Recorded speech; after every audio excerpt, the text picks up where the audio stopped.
Hello and welcome to Let's Play Creature of Havoc by Steve Jackson. There's the front cover. Okay, let's read the synopsis. Are you ready for the most unusual fighting fantasy adventure yet?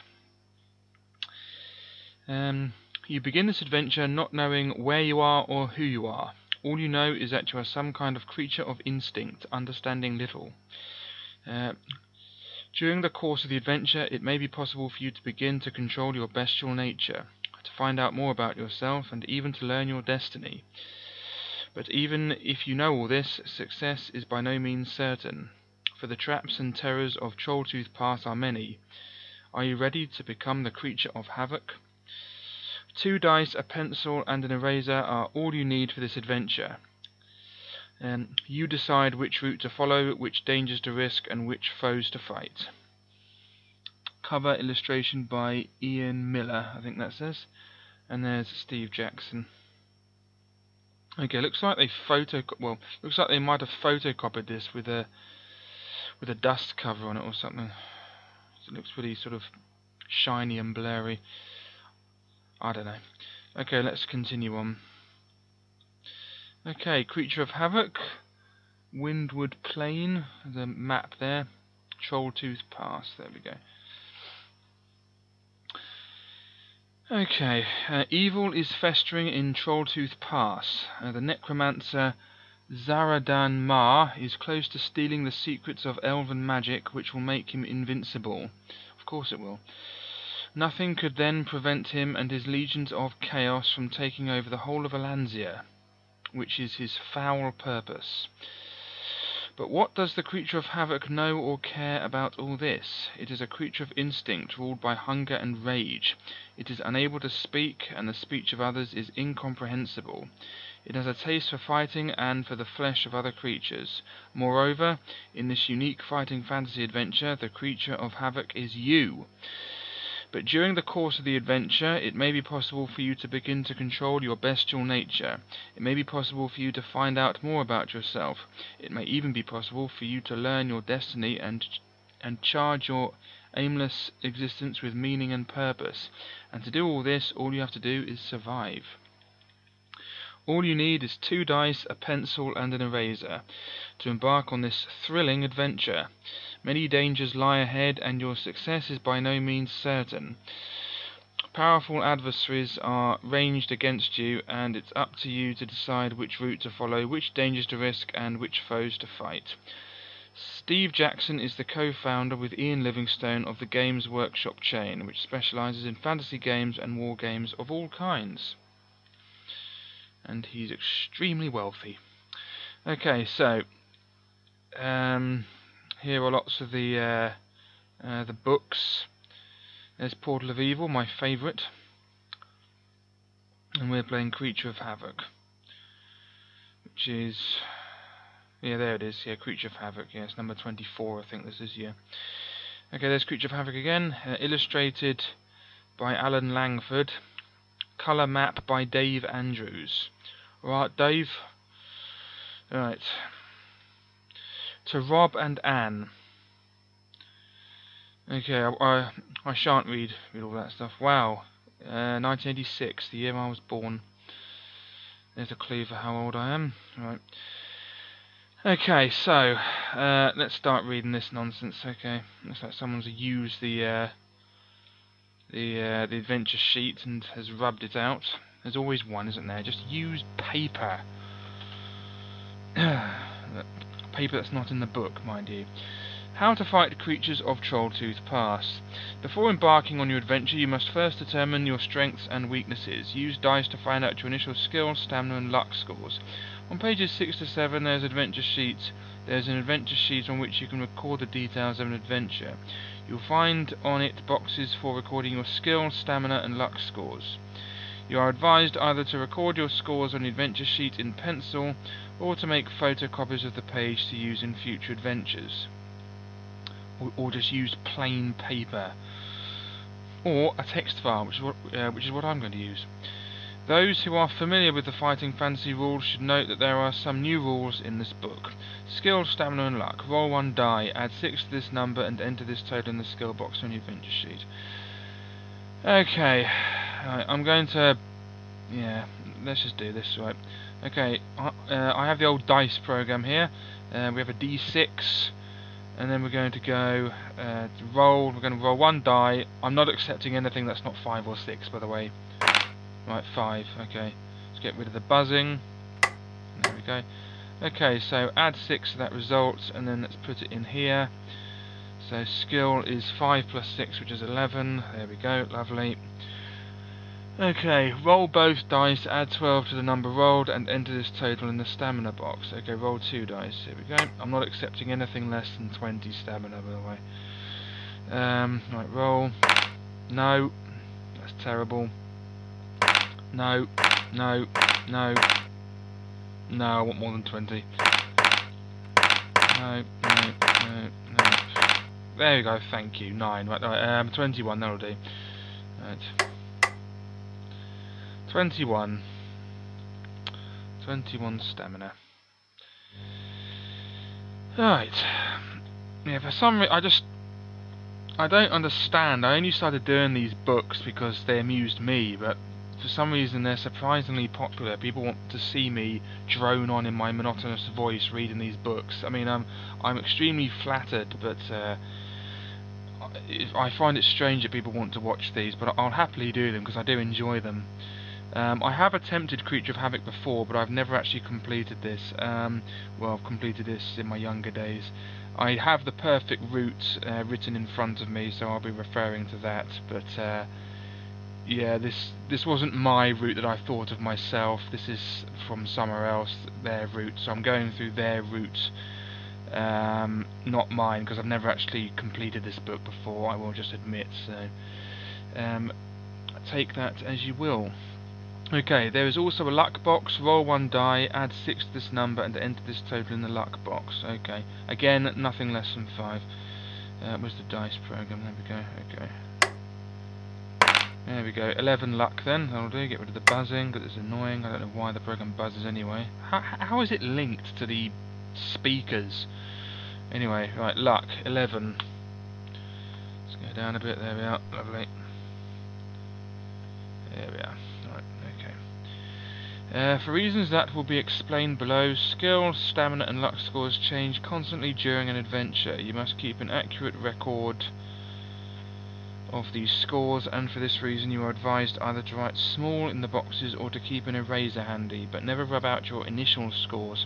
Although you may be awarded additional skill, stamina and luck points, these totals may never exceed your initial scores, except on very rare occasions when you will be instructed on a particular page. Your skill score reflects your general fighting expertise, the higher the better. Your stamina score reflects your general constitution, your will to survive, your determination and overall fitness. The higher your stamina score, the longer you will be able to survive. Your luck score indicates how naturally lucky a person you are. Luck and magic are facts of life in the fantasy kingdom you are about to explore. Okay, battles. You will often come across pages in the book which instruct you to fight an opponent of some sort. An option to flee may be given, but if not, or if you choose to attack anyway, you must resolve the battle as described below. First, record your opponent's skill and stamina scores in the first vacant encounter box on your adventure sheet. The scores for each creature are given in the book each time you have an encounter. The sequence of combat is then: roll 2 dice once for your opponent, add its skill score, this total is your opponent's attack strength. Roll the 2 dice once for yourself, add the number rolled to your current skill score, this total is your attack strength. If your attack strength is higher than that of your opponent, you have wounded it, proceed to step 4. If your opponent's attack strength is higher than yours, it has wounded you, proceed to step 5. If both attack strength totals are the same, you have avoided each other's blows, start the next attack round from step 1 above. You have wounded your opponent, so subtract 2 points from its stamina score. You may use your luck here to do additional damage, see over. Your opponent has wounded you, so subtract 1 point from your own stamina score. Again, you may use luck at this stage. So yeah, it's only 1 this time. Make the appropriate adjustments to either your opponent's or your own stamina scores and your luck score if you use luck, see over. Begin the next attack round, repeat steps 1 to 6. This sequence continues until the stamina score of either you or your opponent has been reduced to 0, death. Instant death. As you learn more about yourself during the adventure, you will realize that you are an extremely powerful creature capable of killing most opponents with a single blow. If you roll a double when rolling for your attack strength, then you have landed such a death-dealing blow. Your opponent will die instantly without the need to resolve the particular attack round you are in. Okay, so that's different as well. So if you roll a double your attack strength, then that's it, end of fight. That's quite good. Fighting more than one opponent. If you are involved in a fight with more than one opponent, you must choose at the start of each attack round which of the opponents you will be directing your own attack towards. Roll the dice for each of the combatants. Resolve your own attack against your chosen opponent as normal. If you win, he loses 2 stamina points. If he wins, you lose 1 stamina point.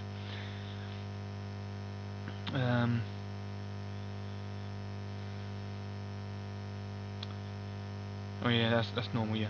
Then you must compare your own attack strength, i.e. the one you have just rolled, against that of all the other opponents. Anyone with a higher attack strength than yours will score a hit against you. You cannot score hits against anyone except the opponent you chose at the start of the round, even if your attack strength is higher than one or more of the other opponents. Yeah, so the other ones just count as blocking there. If you win against the other ones, it just means you've defended yourself.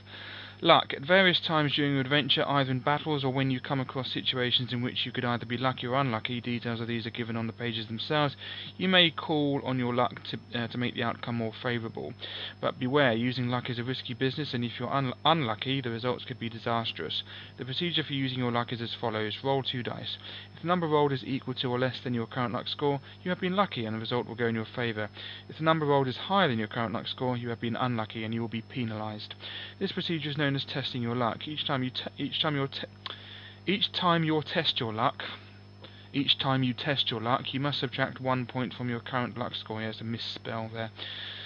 A typo. You must subtract 1 point from your current luck score. Thus you will soon realise that the more you rely on your luck, the more risky this will become.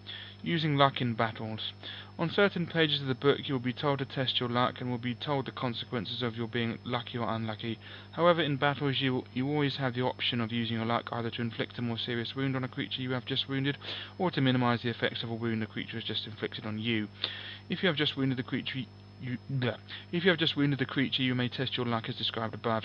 If you are lucky, you have inflicted a severe wound and may subtract an extra 2 points from the creature's stamina score.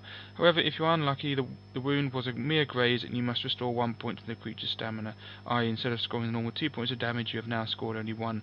If the creature just wounded you, you may test your luck to try to minimise the wound. If you are lucky, you have managed to avoid the full damage of the blow and need not deduct any stamina points. If you are unlucky, you have taken a more serious blow, subtract 1 extra stamina point. Oh, brilliant, so just 2 instead of 1. Remember that you must subtract 1 point from your own luck score each time you test your luck, whether you're successful or not. Oh, Spike Club and a Morning Star thingamabob. Tales of Trolltooth Pass. The Creature of Havoc adventure takes place in the region of Alanzia where the dusty Windward Plain meets Trolltooth Pass. North of the pass, the forest of spiders and the Moonstone Hills hide dark secrets. This is the region that the necromancer Zaradan Mar considers his own. To the south, the town of Salamonis, stands as the last vestige of civilization before the rolling hills become the mountainous reaches of Balthus Dyer's Cragen Heights. Westwards, the featureless Windward Plain leads the way towards Port Blacksand and the Western Ocean. The plain is a vital trade route between eastern Alanzia and both western Alanzia and the Old World. Wares are brought to the west by merchants' caravans which are heavily guarded by hired warriors known as strong arms, whose job is to see that the caravans pass safely across the flatlands, those treacherous wastes east of Trolltooth Pass. Once through the pass, the strong arms leave the caravans at Chalice or Silverton and pick up another caravan making the return journey. Some prefer the peace and quiet of smaller villages like Coven and Drystone, but not even the most courageous strong arm will stay near Dree, home of the Witch Women. Sounds like somewhere I'd like to go. Dree, village of the Witch Women. A dark village nestling in the fork of 2 rivers like a viper in its nest. I'll start again. A dark village nestling in the fork of 2 rivers like a viper in its nest. Dree is a magnet for miscreants and black-hearted creatures. It came into being originally as the home of the exiled hag witch Ramina Dree, who had been banished from the town of Salamonis for her hideous magical experiments. Not content with the more acceptable forms of witchcraft, curses foretelling the future, love potions and herbal remedies, she turned her attentions to the essence of life itself. Romina Dree developed a fascination for what became known as maranga, the transplanting of limbs and organs from one creature to another by magical means, and was obsessed by the desire to create a sort of hybrid super creature. Her magic was used on both men and beasts, and it left many mutant mixtures of each species suffering in the gutters of Salamonis. Her vile witchcraft was branded as an unholy insult to the sanctity of life. She was on the verge of displeasing the gods of Salamonis. Thus she was banished from the town. She was taken in chains to a place far north of Salamonis and there released. This place was in the fork between the Deedle Water and Spider Rivers, and there Romina Dree made her home and continued her experiments. Though exiled from Salamonis, she was not without her devotees, and many of her fellow hag witches from Salamonis made the pilgrimage to visit or even join Romina in Dree, as the growing village became known. And from other areas of Alanzia, witchwomen joined the growing community, where they could practice their black arts freely and learn more of the developing art of maranga from Romina herself. Outsiders who sailed the Deedle Water and happened across the witchwomen's village were horrified at the sights they saw. Semi-creatures with dreadful deformities were left in the streets to suffer indescribable monsters, which by rights should never have seen life at all, but were now doomed to scratch a living in the gutters of Dree. This they did by murdering and feeding off other creatures whose mutations were such that they could not defend themselves or escape. Hell itself could surely not boast that its minions were as wretched as the maranga spawned creatures of Dree. The witchwomen revelled in their creations. In their eyes, such suffering was inevitable, and they considered their creations no more than living vegetables, unworthy of pity. The creatures were eaten as food, or kept as pets, or used as subjects in further maranga experiments. Later, the most hideous were sold to visiting merchants and traders as curiosities, and many are to be seen in the travelling circuses which tour Alanzia. Dree's notoriety spread, and the greedy eyes of opportunistic traders turned towards the village. Trading in witchcraft was a time-consuming business, since witches tend to be hermit-like creatures living alone in obscure places. If trade links could be established with Dree, how convenient it would be to buy potions, charms, curses, and enchanted objects from a single place, or so merchants thought, but setting up trading links was not easy. All visitors to Dree who were not practicing witches were at first greeted warmly, but when the crafty witches felt their visitor had relaxed his guard, a simple potion was administered to enable him to be captured easily. This was how the witches acquired fresh subjects for their experiments. The first trader to venture into Dree and survive was Ganga of Mirewater. His enterprise was to be admired, and he made handsome profits from his trading. He was the first to realize that the only way to trade successfully was to enter Dree with goods the witches valued but could not get elsewhere. He scoffed at his forerunners who took in exotic fruits, jewels, fine silks, and spices. Each one had finished up with a claw beast's arms, a lizard man's face, or a mungi's brain, if he were allowed to live at all. Ganga took in not spices but herbs, scullyweed, medusa grass, curse leaf, purity plants, and the like. He took in dried goblin livers, manticore stings, elf eyes, and pulped flesh grub juice. That's not very nice, elf eyes. The witches became willing partners in his trading activities, and it was many years before other traders appeared with similar items of witchcraft and deprived him of his profitable monopoly. But by then Ganga had already made his fortune. The women of Dree. The witchwomen formed an insular community. They very rarely leave the village of Dree, and usually then only in spiritual form. However, Romina's younger sisters delighted in appearing to the world outside. These three, known as the Women of Dree, have become infamous around Trolltooth Pass for appearing to travellers in strong arms, to warn them of something or send them on missions. Their unexpected appearance is terrifying and may lead an unwary traveller to distrust them. Certainly they are known to have sent many an adventurer on a pointless mission merely in jest, but they do seem to have some sort of maternal instinct towards mankind, and they are probably feared more than they ought to be. There is no evidence of their actually causing harm to those whom they have chosen to meet, unlike their neighbours in Dree.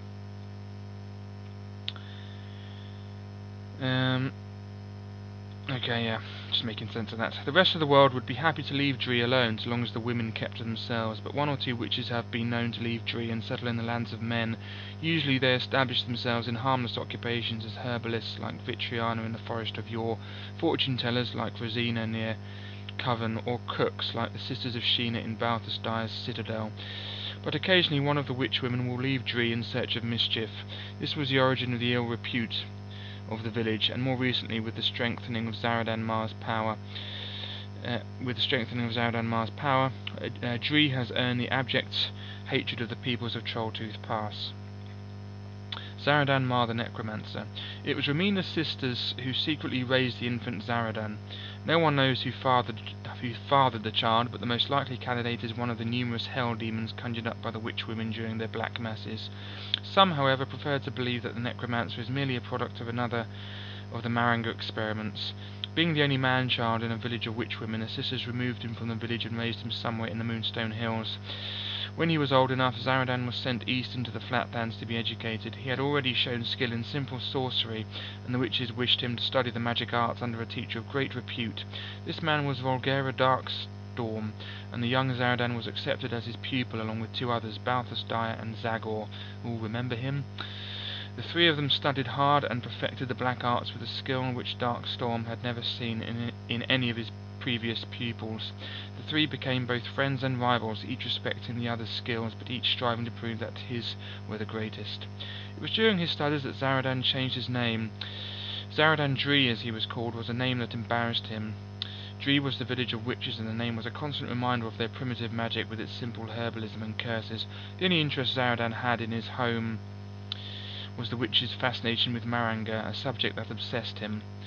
He changed his name with a single spell which he had learned especially from an ancient black magic tome. One midsummer night he locked himself away from sunset to sunrise to complete the ritual. When he emerged, Zaradan Dree was a name which had been erased from the minds of everyone who had ever heard of it. Beats Deedpole, obviously. Instead, from that time onwards, all knew of the young man as Zaradan Mar. Mar and his co-pupils learned at a rate which astonished the aging Darkstorm, who soon became fearful of their powers. When they sensed their mentor's weakness, the three eventually turned their allegiance from him towards themselves, and they revelled in the power that their new skills brought. In their own minds they became powerful demigods, scornful of the pathetic world around them. When Volgera Darkstorm realized how dangerous his pupils were becoming, he tried to stop them. The result was a short, bloody battle of magic between them, which ended as the Demonic Three, as they called themselves collectively, cut down their teacher with a carefully disguised Rain of Knives spell. After looting the old wizard's library, the young sorcerers fled Darkstorm's home and headed east towards Trolltooth Pass. From there they sought refuge in Darkwood Forest, where they eventually split up to continue on their own separate ways.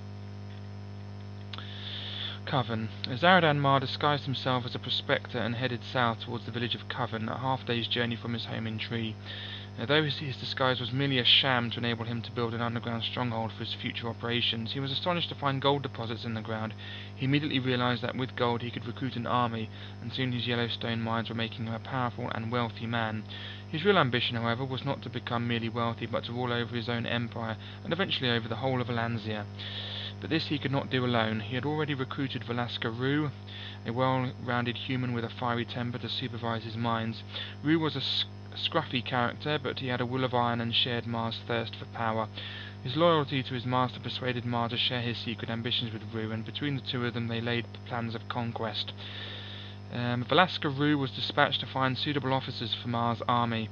Meanwhile, Mar himself was deep in thought. He had recently heard a story which was occupying his mind. Hannicus, a wizard of neutral alignment, had arrived in Coven to gather supplies to take back to his home in Knot Oak Wood. During his visit he had bumped into Zaradan Mar. After some hours of talk, Mar offered Hannicus a position within his underground complex, looking after the area in which he held his office outside the mines. Hannicus gratefully accepted. Mar realized that the wizard knew much about the surrounding regions, and he pressed Hannicus for more and more of his knowledge. Among other tales, Hannicus told Zaradan the legend of the vapours of Stittle Woad, the Rainbow Ponds.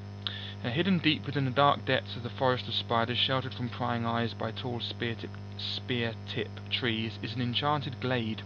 Though outsiders have never seen this glade, thus no story can ever be thus no story can ever fully be believed. It is said to contain a number of beautiful rock pools. As if designed by the gods themselves, each pool is decorated with brightly coloured flowers which bloom throughout the seasons. Tall orange lilies, scented with sweet perfumes, rise from the waters. Each pool is fringed with bouquets of colourful peacock flowers, and shining silver bells are scattered around them. Tinkling faintly as the wind disturbs their delicate silver flowers, the pools are wondrous to behold in their full splendour, and are known as the rainbow ponds. But the rainbow ponds are so called not because of their adornment with the most beautiful flowers in the whole of Lanzia, but rather because of the waters contained within the pools themselves, for each of the rainbow ponds is a different colour. This extraordinary natural feature is said by some simply to be a matter of crystal deposits in the rocks beneath the pools, but this may not be true. The colours are so distinctively different that this phenomenon may well have been created by magic. Elvins would delight in conjuring up these gardens of colour, but elvins are not to be found in the area. Most likely this is the magic of the elves. Needless to say, speculation abounds about the mysterious properties of the rainbow ponds. The turquoise pond, it is said, brings the gift of beauty. Bathing in the waters of the amber pool before attempting a new skill will ensure excellence, no matter whether the skill be a mental or a physical one. And the ruby pool bestows charismatic powers. No one may meet such a bather without No one may meet such a bather without. Sorry, I've been talking for too long that my ability to read words has sort of gone bad. Anyway, and the ruby pool bestows charismatic powers. No one may meet such a bather without experiencing immediate feelings of affection and friendship. Perhaps some or perhaps none of these stories are true. No one can be found who has ever set eyes on the rainbow ponds. This in itself may be due to their enchanted nature.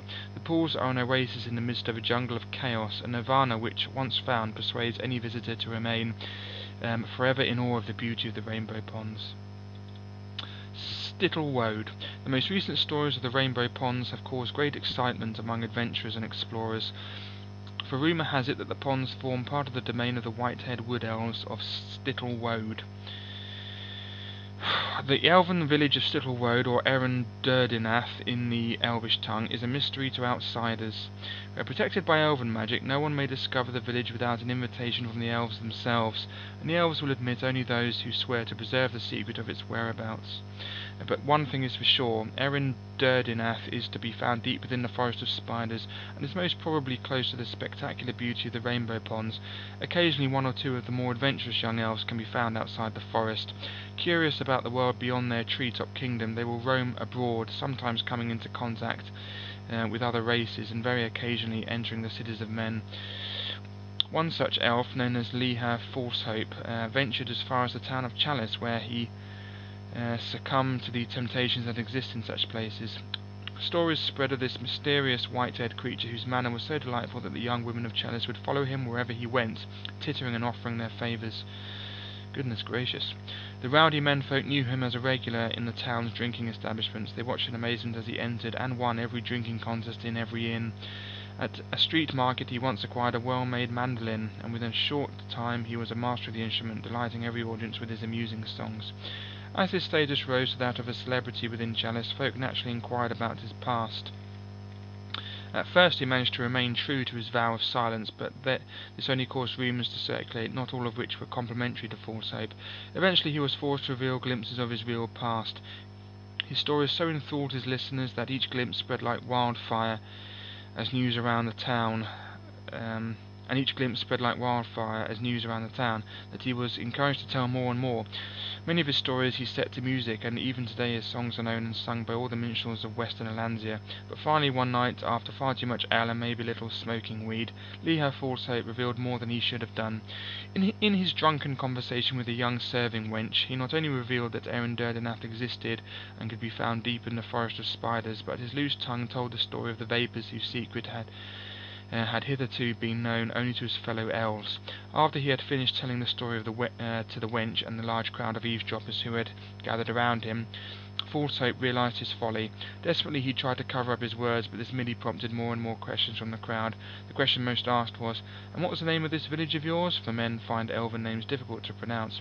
Falsehope searched quickly for a name that would throw them off the track, and from somewhere deep in his memory the name Stittle Woad appeared.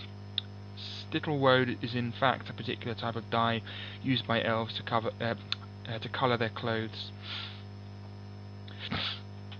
The young elf was devastated when the effects of the ale wore off, and he realised what he had done. The secrets of generations of wood elves had been revealed to all and sundry in a common inn. He left the town of Chalice and returned to his home in the Forest of Spiders, where he lived the rest of his days in disgrace. Until the day he died, he and his family were social outcasts in Erin Durdeneth. Even today, the family of Erulia Falsope, Leha's great-grandson, must bear the shame which cannot be forgotten of revealing the existence of what became known as the Vapours of Stittle. The Vapours of Stittle. High in the tree-tops of the forest, the elves are protected from harm. This is partly due to their magical abilities and their keen eyesight, which is able to spot a likely intruder well in advance of their arrival.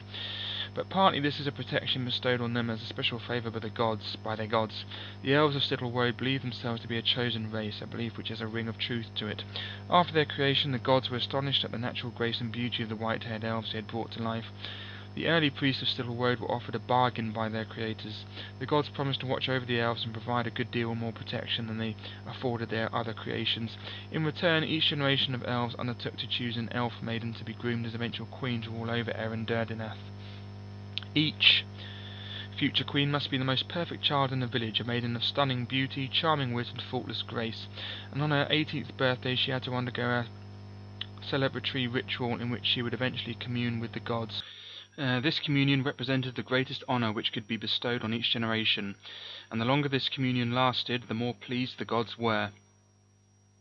During the communion, great powers of wisdom and leadership were bestowed on the princess. Afterwards, she would be recognized as Queen of Erin Durdeneth. Within 4 seasons of her accession to the throne, the Queen would always give birth. Such a birth was a religious affair, during which the Queen was attended only by her priests. When the Queen left her priests after the birth, she left alone. Only the priests and a handful of trusted villagers knew what actually happened at the birth, but all knew the result.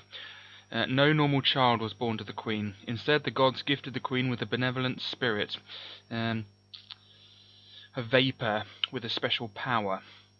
Whichever god had been present at the elf princess's communion gave her vapour his special power, which was to be used wisely by her as queen.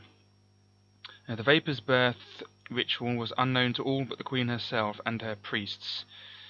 But after birth, the vapour, safely stored in a glass flask, remained with the priests. The Queen is able to call on her vapour only once during her reign, and even then only on one night of the year, known as the Celestial Equinox, when her god's constellation takes a certain position in relation to the other heavenly bodies. Thugruff and Daramoose. This was the tale that Zaradan Mar heard from the wizard Hanicus. He pressed for more information and was told that the present elf queen, Etheles, was reputed to have given birth to 3 vapours. Etheles was an exceptionally beautiful maiden, so during her divine communion she had been visited by 3 of the elven gods, Euthiliel, the god of languages, Etisha, god of reason, and Aliarian, the god of elf magic. It was this last name that seized Zaradan's attention, for, as powerful as his magic was, that of the elves was equally powerful. If he were to acquire the knowledge of elven magic as well, he would be invincible. Zaradan's sharp mind was well aware of the possibilities, and he thought deeply on the wizard's words. But the ways of elves are secretive, and years passed before Zaradan Mar was able to make plans for finding the hidden village of Stittle. His mines prospered and his power base grew. Valaska Rue had returned with new recruits for his forces. In a seedy inn in Zengis, he had come across a burly half-troll named Thugruff. What started as a drunken brawl became a firm friendship, and Thugruff agreed to return with Valaska Rue and join in service of Zaradan Mar. The necromancer took an instant liking to Thugruff, not least for his coarse sense of humour and his healthy streak of cruelty. He sent Thugruff into Knot Oak Wood to rebuild Hanicus's home as a hidden training ground, known as the testing grounds for his troops. Hanicus had little say in the matter. Mar was by now tiring of the wizard's ineptitude. In fact, this was not all. Hannikus's control of security had been lax, and unknown to Zaradan, the odd party of strong arms had succeeded in breaking into his dungeons and looting Mar's riches. Though Mar had to wait 2 years for his arrival, Hannikus's replacement was far more suitable for the task. Valaska Rue had returned from Port Blacksand with a sly grin on his face. He told of an encounter with a creature with exceptional qualities. Mar listened intently as he heard of Daramus, a half-elf and one of the undead. According to Rue, he was a ruthless creature who was totally without remorse and who took pride in torture and torment. As an officer in the army, he was known as one who would always welcome the order to kill the prisoners. When this order was given, he would first torture them for his private pleasure, then kill them. Mar liked the sound of this creature, and liked him even more when the tall figure walked in to introduce himself. Daramus was immediately given the job of Master of the Yellowstone Mines, a position at which he excelled. His first act was to end the system of paying the miners for their labours. From that day on they were his prisoners, and guards with bullwhips made sure that the miners were putting in their best efforts. When many of the miners died, he had Thugruff scour the countryside with his army to bring in more slaves. So successful was he that Zaradan Mar soon put him in charge of his whole underground operation, after making sure that the old fool Hannikus would offer no resistance. Darga Weaseltongue, the innocent traitor. Thugruff's army grew and prospered, and the area of his testing grounds became a place of fear where forest creatures dared not venture. Perhaps it was inevitable, however, that the curiosity of the elves would eventually precipitate a meeting, and this dubious honour befell a young elf, Darga Weaseltongue, cousin of Aurelia Falsehope. A couple of Mar's legionnaires were strolling through the woods when they came across Weaseltongue, training his serpent-headed Ophidiator. A friendship was struck and regular meetings followed. When Thugruff heard of this encounter, he sent word to Mar, who journeyed immediately to the testing ground. Disguised as a rhino man, he likewise befriended the elf and cultivated the friendship. When he felt he had the white-haired elf's trust, Mar skillfully manipulated Weaseltongue, under a controlled creature spell, into stealing the vapours from his own royal priests. The vapours were stored in the dungeons until he could research their secrets. Of course, nothing could be learned about the vapours, as nothing was known of them outside Stittle Woad. Thus, Zaradan Mar resolved to locate the elven village, the Galley Keep. Mar knew that the village would never be found simply by using his legionnaires to search the forest of spiders. Elf magic would ensure that it remained invisible to outsiders. However, reports were reaching him of another possibility. From the east, a great ship had been sighted. Its pure white sails billowed deeply to catch the winds. Its strong wooden hull would be almost impossible to hold, and its size was formidable. It would easily hold 1,000 troops. All who had set eyes on the ship believed it to be of divine origin, for it travelled not through the water but through the air. Folk referred to it as the Galley Keep, but none knew from where it came. This seeded an idea in Zaradan Mar's mind. He must capture this ship. Not only would it be a symbolic throne worthy of a ruler of his stature, but it may even help him to find Stittle Woad.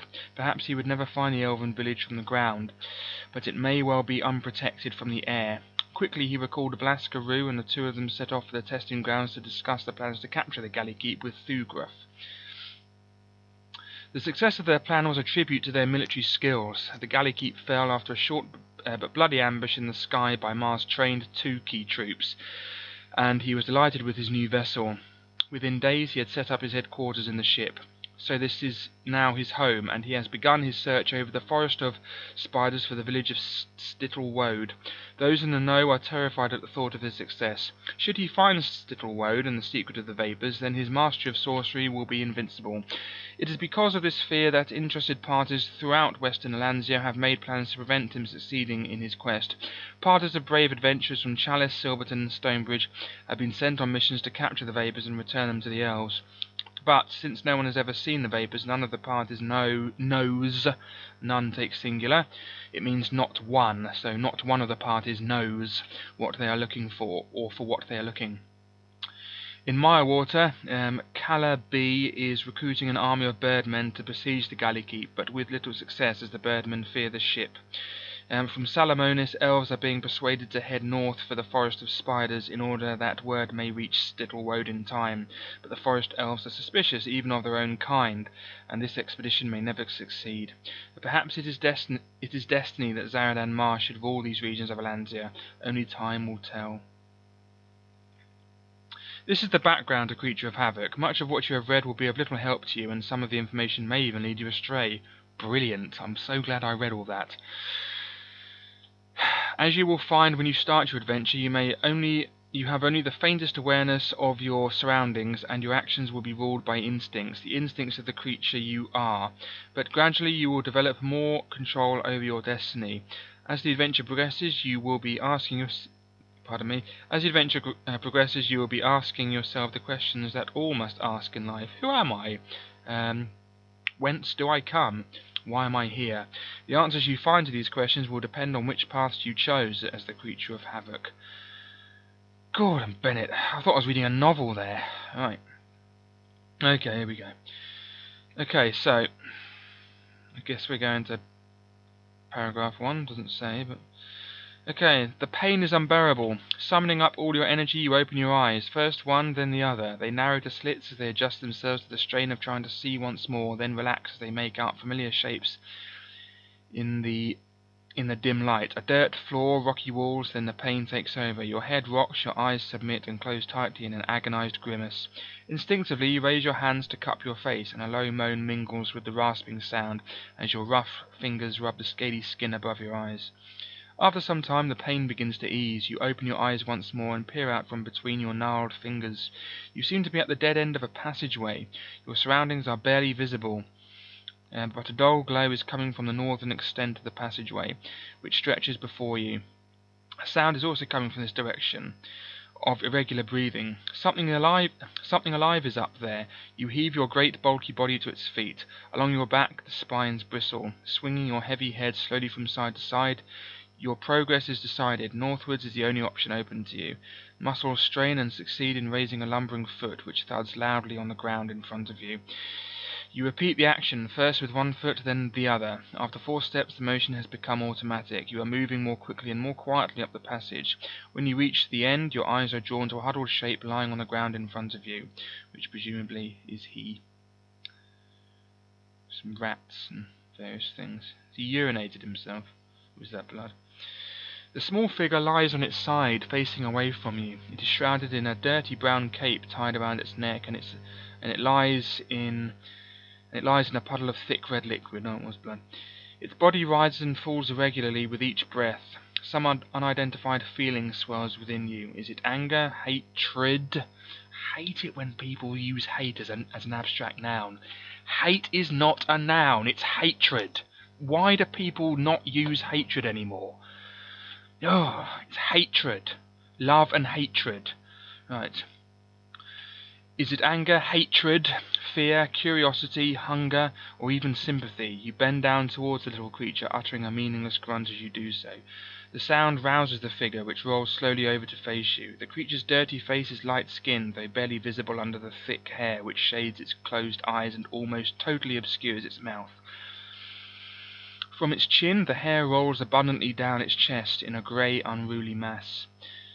Underneath the body, and now exposed by the creature's movement, is a sharp, shiny shaft, and this catches your attention. As you stand there staring, the creature's eyes flick open. They focus on your bulky shape, and a look of terror streaks across the creature's face. In spite of its pain, it fumbles for and grasps the shiny shaft, holding its pointed end out towards you and baring its teeth. The wounded dwarf you have found is evidently in need of help. Will you... Oh, there he is. He's the dwarf. Will you show him you mean no harm? I'm reminded of Star Trek Next Generation. We mean you no harm. Shut up, Picard, you sanctimonious git. Anyway, show him you mean no harm, turn to 93. Try to talk to him, turn to 364. Bring your foot down heavily on his neck. Okay, now what my instructions tell me to do is to bring my foot down heavily on his neck. So we're going to do that now. Any more options, by the way? No. Okay, so we're going to turn to 185. Here we go.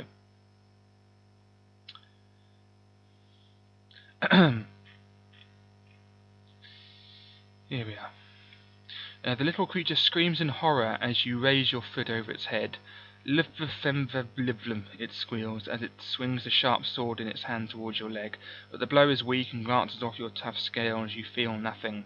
A second later you are looking down with mixed feelings at the lifeless form of the dwarf. Would you examine the body? Turn to 399.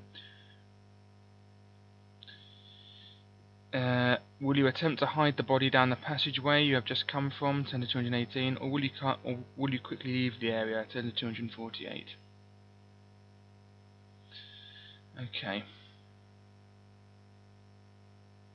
Apparently the dwarf says, "Leave me alone," although I don't know how the solution actually managed to translate that. But anyway, yes, what are we going to do? We're going to examine the body. So turn to 399. Ooh, loads of more chapters in this one. How many do we have? So it's like 460. Interesting. Anyway, 399. Couldn't find a single reference to her brain, which I think may have added a slight problem.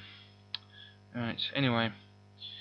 Your hands relax and the sharp claws retract into your fingers. You clumsily fumble through the dwarf's dirty vestments. Your fingers will not fit into the pockets, but you do succeed in snapping the thongs of a large leather pouch which the creature has around its waist. As the ties break, the pouch spills its contents on the ground in front of you. It contains several circular pieces of shiny metal and a piece of hide, which unfolds as it drops out of the pouch. It is light in colour and has markings all over one side. You pick it up awkwardly and look at it, but it makes no sense at all. You become quite fascinated by this piece of leather. You turn it round, rub it with your hands, and throw it in the air. You place it on your arm and on your head. You decide to take the leather with you. Unknown to you, the message on the hide may be useful later in your adventure. Turn to 337 to examine the message. If you are carrying this piece of hide, you may return to 337 at any time to re-examine it, but you will need to remember the reference you have come from in order to return and continue. Okay, so we're going to put that in our adventure sheet. So, piece of hide, and then I'll put 337. There we go. Actually, I'll put paragraph 337. I might forget what the 337 means. You never know. I am stupid after all. Dreadfully stupid. I despise stupidity, which means I despise myself. Right, okay. Yeah, good. But you will need to remember the reference you have come from which you have come, in order to return and continue. As you may have realized by now, your own wishes have little effect on your reactions as a creature. You have only glimpses of what you are like and of what you are capable. Although this will change as the adventure progresses, at this stage you are at the mercy of your own whims and instincts. You are standing at a junction where you may go either east or west. Roll one die. If you roll 1, 2, or 3, turn to 308. If you roll 4, 5, or 6, turn to 148. Okay, first of all I want to have a look at that thing, so I'm going to turn to 337 and come back here again. What does it say? Oops, wrong one. Here we are. Yeah, that's complete nonsense, so I can't really read that, so let's go back to 399. Maybe that'll make sense later. I'm guessing it will. Okay, so we're going to roll a die. What are we going to roll? Okay, one die. Roll a 5, so...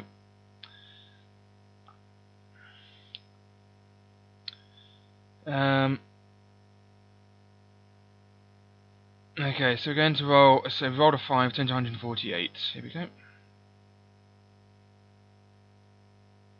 There we go. You decide to follow the passage east to your right. Your first steps are slow as you take in the encounter with the dwarf. After a few paces, the corridor turns north.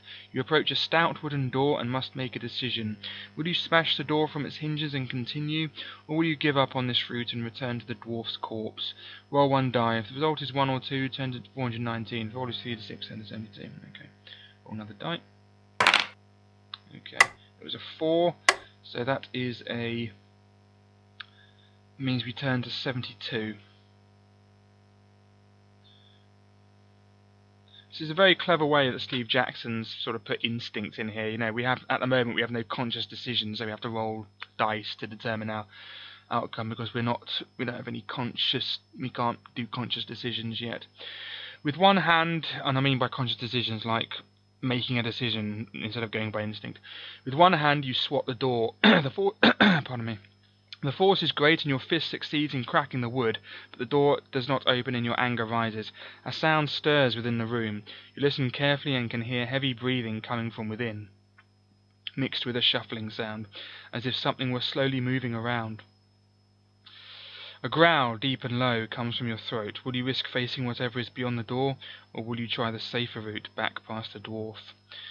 Okay, roll one die. If the result is 1, blah blah blah blah blah. Okay, so let's see what we do. Roll a die, and we get a 3. Okay, so we turn to 170 because we rolled 2 to 6. Let's go, 170. Whoops. Back, there we go. Fury. Let me start again. Fury builds up within you. You step back, and with a loud roar you charge into the door. The hinges crack and are ripped off as the door crashes inwards. There is no furniture or decoration in the cave that greets your eyes. There is a seat carved out of the stone, but the room is clearly the dwelling of a captive or slave. Your eyes then switch to the room's inhabitant, and your reaction is swift. The huge claw beast whose peace you have disturbed slashes at you with its deadly talons. You lurch back and avoid the creature's onslaught.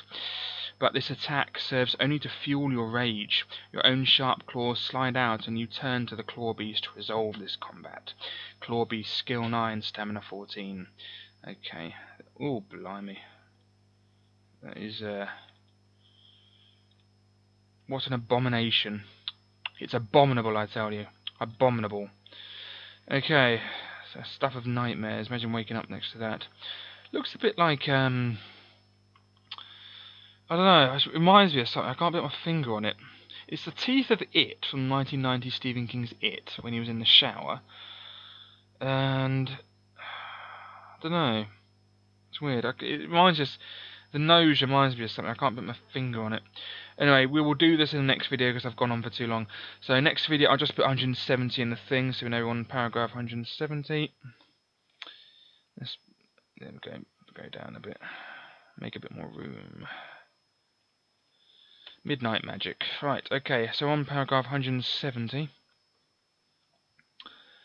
And, yep, that's that. So, just get rid of that, and we're back there. Okay, so thank you for watching. In the next video, the start of the next video, I'll be battling the Claw Beast, skill 9, stamina 14. And, yeah, I hope you enjoyed this. I'm sorry the majority of it was reading through the backstory, but that's just how it is. So thanks for watching, and goodbye.